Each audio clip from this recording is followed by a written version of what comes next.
പ്രധാനമന്ത്രി നരേന്ദ്രമോദി 2 ദിവസത്തെ US സന്ദർശനത്തിനായി വാഷിംഗ്ടൺ DC-യിലെത്തി. US പ്രസിഡന്റ് ഡൊണാൾഡ് ട്രംപുമായി ഉഭയകക്ഷി ചർച്ചകൾ നടത്തും.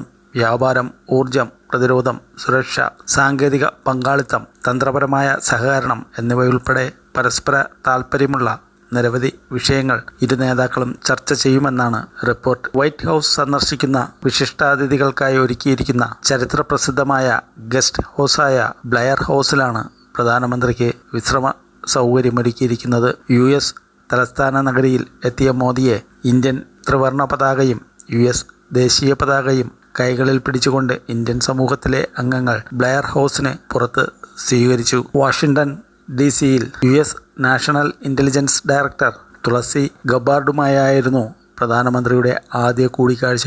ഇന്ത്യ-US സൗഹൃദത്തിൻ്റെ വിവിധ വശങ്ങൾ മോദിയും തുളസി ഗബ്ബാർഡും ചർച്ച ചെയ്തു. വൈറ്റ് ഹൗസിൽ നടന്ന ചടങ്ങിൽ US ഇൻ്റലിജൻസ് മേധാവിയായി സത്യപ്രതിജ്ഞ ചെയ്ത് മണിക്കൂറുകൾക്ക് ശേഷമാണ് ഗബ്ബാർഡ് മോദി കൂടിക്കാഴ്ച നടന്നത്.